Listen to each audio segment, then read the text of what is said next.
Here on the local front, disruptions in shipping traffic in the Middle East are affecting imports of essential materials for South Korea's manufacturing sector, threatening to halt production across the petrochemical and automotive industries.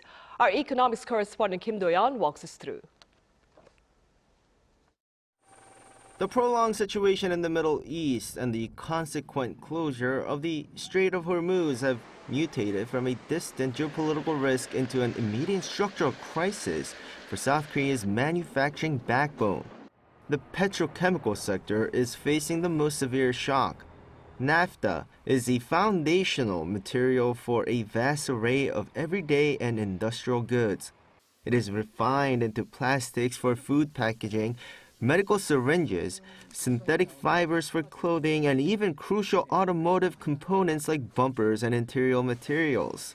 South Korea produces roughly 55% of its required naphtha domestically by refining crude oil, but relies heavily on imports to fill the remaining gap. With the Middle East accounting for 77% of those imported volumes, the supply chain has severely fractured. And of course, the crude oil situation is also as bad, as South Korea gets most of its crude oil from the Middle East. South Korea and Japan are in the exact same situation. Because both lack natural resources but are manufacturing powerhouses, the Middle East has always treated Korea as an unconditional big buyer. Simultaneously, the automotive sector, one of the central pillars of South Korea's export-driven economy, is confronting an impending bottleneck due to aluminum shortages.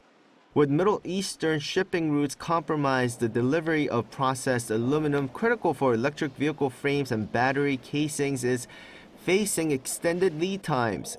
Industry analysts warn this deficit will hit critical levels by May and June as domestic stockpiles deplete. Because a car doesn't just consist of one or two things, if the raw material supply for core components is affected, a car has 30,000 parts. And if a problem arises with just one or two, they can't be produced.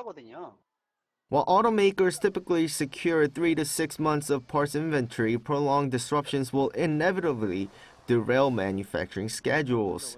Amid these shortages and price hikes, the South Korean government has been looking to diversify supply routes while making sure hoarding isn't happening among the industry players.